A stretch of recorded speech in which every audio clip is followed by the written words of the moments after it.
Aubrey and the Terrible Yoot by Horatio Clare. Chapter 1. Rambunctious Boy. Aubrey's first scream was so loud it blew the wax out of his nurse's ears.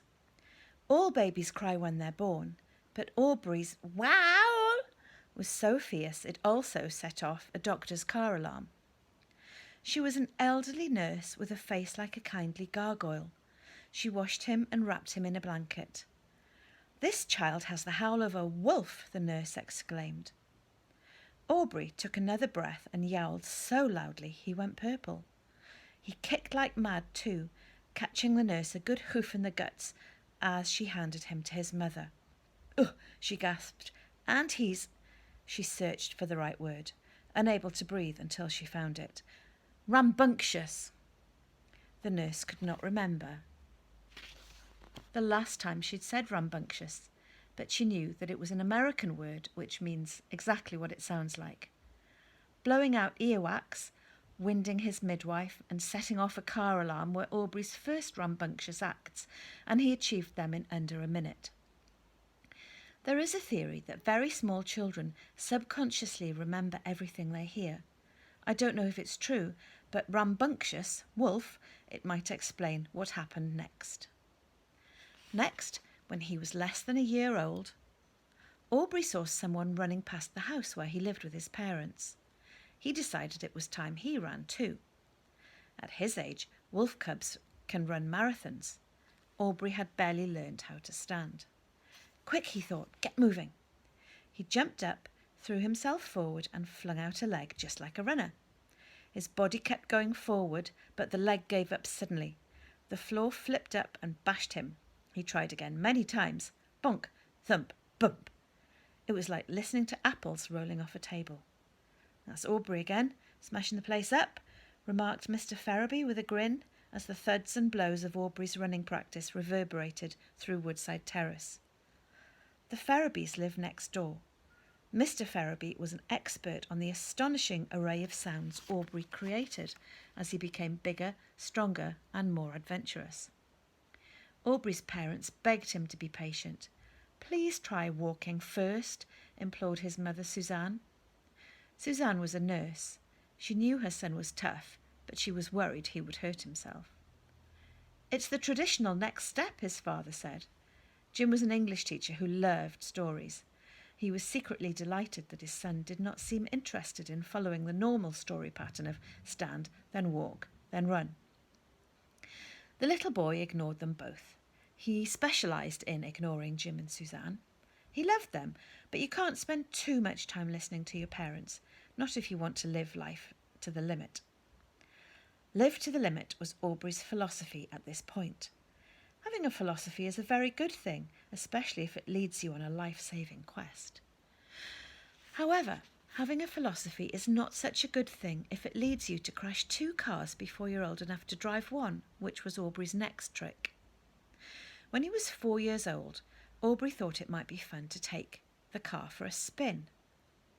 He'd often watched his parents driving. It was easy. Footnote. Aubrey's philosophy at this point is somewhere near hedonism. Live life for pleasure and excitement. Nothing is more important.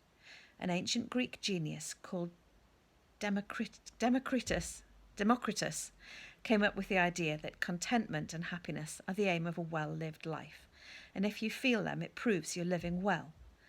You might feel it does not take a genius to come up with that, but Democritus also came up with the idea of atoms 2,000 years before their existence was proved. Footnote to footnote. Like hedonism, atoms turn out to be something of a mixed blessing. One Sunday afternoon, when his father was upstairs sleeping under one of his favourite books, and his mother was in the garden poking around in the vegetable patch and talking to the wood pigeons, Aubrey climbed a chair and took the car key off the table. He was banned from using the front door by himself because the lane was just there, but now he did, using the chair again to reach the catch and stepped out. He pointed the key at the car and pressed the button. The car clicked and flashed its lights at him in a friendly way. "Hello, car," Aubrey whispered. The view from the driving seat was mostly sky, with a steering wheel across it. He stood up on the seat, much better.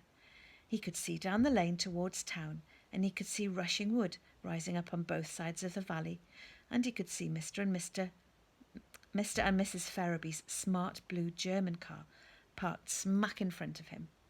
He would have to go round that. Although Aubrey forgot to put the key in the ignition, which meant that the engine did not switch on, which meant he was never going to get very far, he did not forget to let the handbrake off.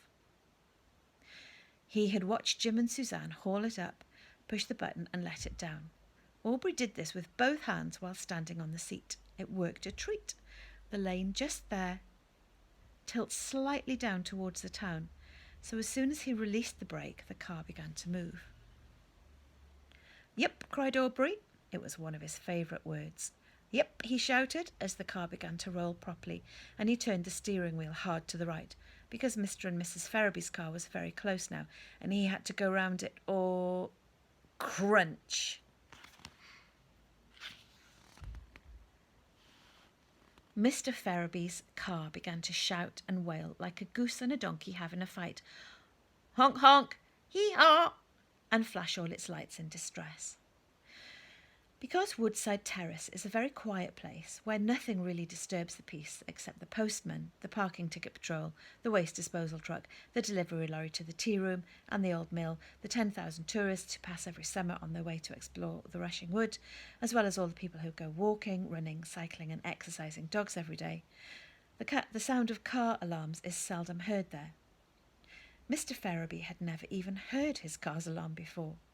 He burst out of his house, ready to rescue his beloved machine. Thieves, bandits and vandals were rarely seen on Woodside Terrace, but now Mr. Ferriby imagined a horde of them attacking Liebling Trudy. This was his secret name for his car, because she was so German, so glossy and so sleek. Footnote: Liebling is German for darling. Mr. Ferriby believed he was going to have to fight about 10 vandals and or bandits, certainly 2 or 3. He was determined to defend Liebling Trudy to the last. His chances of victory were non-existent, he knew, and it was a pity he must die now, in the prime of his late middle age. But if his time had come, he was ready. His doomed last stand would make Trudy proud of him, and Mrs. Ferriby too. Braced for a death struggle with all the crazy-faced cohorts of hell, Mr. Ferriby was entirely unprepared for the sight of Aubrey standing in the driving seat of his father's car, the nose of which was rammed into the back of Liebling Trudy, gripping the wheel with both hands and smiling a reassuring smile. "You little vandal bandit!" Mr. Ferriby cried. As soon as she heard Trudy's alarm, Suzanne felt a familiar conviction. Her son was in action somewhere nearby. Suzanne could move with great speed when she wanted to. She was out of the garden and down to the lane so quickly that the boy believed she must have jumped over the house. "Aubrey! Aubrey!" she called as she flew towards the noise. On her arrival, Aubrey gave her his reassuring smile too. Jim woke and stuck his head out of the attic window as the appalling noise of mechanical panic filled the afternoon with honk wailing. "Aubrey," he called, "is that you?" Suzanne lifted the little boy out of the car, and Aubrey gave his father a champion's grin, such a radiant, triumphant smile that you would have thought crashing the cars was exactly what everyone had been hoping he would do. And now they were going to give him a medal for it. His father could not help himself. He laughed. Mr. Ferriby switched off Liebling Trudy's alarm and looked up at his laughing neighbour with the expression of a man whose dentist's drilling hand has just slipped. Sorry, Mr. Ferriby," said Aubrey's father. "Is there much damage? I'm coming down."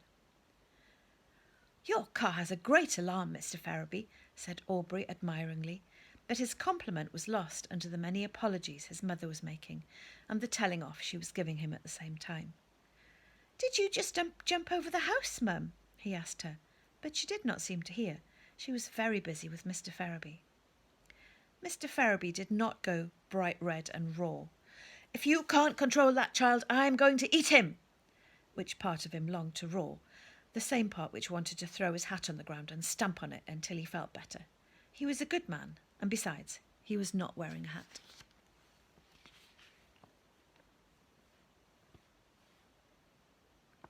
"The boy's all right, is he?" he asked with wonderful courtesy. "He is," Suzanne said, "and he's never going to do anything like that again. Apologise to Mr Ferriby, Aubrey." "Sorry, Mr Ferriby," said Aubrey. "I tried to, miss." "Doesn't look like there's much harm done," Mr Ferriby said with immense self-control. He could see a blistering big dent enabling Trudy's back bumper. "Very sorry, Mr Ferriby," Suzanne said fiercely, "and I'll never do anything so stupid again." "Very sorry, Mr Ferriby," Aubrey said. "I've never done anything so stupid again." "All right," said Mr Ferriby quietly. "No one's hurt, that's the main thing." He retreated into his house, where Mrs Ferriby was making a pot of tea. He gave her a strained smile. That was Aubrey, he told her, smashing up the car. Jim and Suzanne's joint lecture about the car incident seemed to work. They were horrified, once Jim had stopped laughing, about the damage Aubrey could have caused, and they blamed himself for leaving the key where he could reach it. As it turned out, hitting Trudy was the best thing Aubrey could have done.